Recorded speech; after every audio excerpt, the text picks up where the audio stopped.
Meditations for Every Day in the Year by Bishop Richard Challoner. On the condition of the body after death. Consider first that the soul is no sooner departed from the body, but this wretched carcass which she leaves behind immediately becomes pale, stiff, loathsome, and frightful, insomuch that the dearest friends of the deceased can scarce endure to watch one night in the same room with it, and would not be induced by any consideration to lie in the same bed. Even the greatest beauties are now turned ugly and hideous, and their former admirers can no longer bear the sight of them. O ye children of men, how long will ye be found fond of these painted dunghills?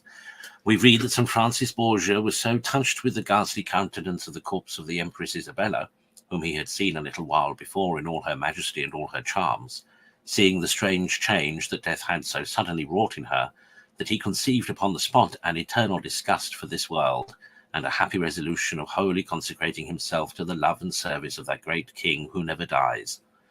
Oh, that the like consideration of the dismal change that death shall so quickly make in all mortal beauties might effectually move us to the like resolution.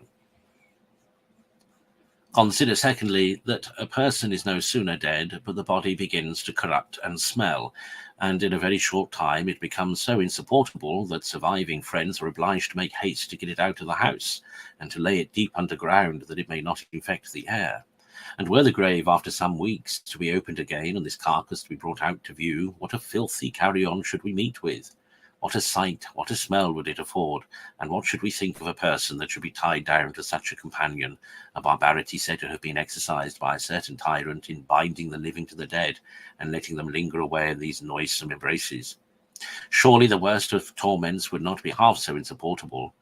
So foul, so detestable a thing is a corpse that is half putrefied. O mortals, why will you then not remember what your composition is, and what you are quickly like to come to? O filthed corruption, why wilt thou be proud? Consider, thirdly, what companions, what attendants these bodies of ours must meet with in the grave. Are no others than worms and maggots, or such like foul insects. Under thee shall the moth be strewed, and worms shall be thy covering. Isaiah 14:11. For these, O man, thou art preparing a banquet when thou art pampering thy body. These are to be thy inheritance, or rather, they are to inherit thee. Whatever thou art today, tomorrow thou art to be the food of worms. See here, vain worldlings, what will soon be the end of all these beauties which you are so fond of, and which are so apt to draw you into sin. Filthy maggots shall very shortly prey upon these pretty faces. Conclude. To make small account of the beauty of the body, or of anything else that death can take away, and to turn thy thoughts towards the better part, by laying up immortal riches to thy immortal soul, and procuring for her such ornaments of Christian virtues as may be out of the reach of death.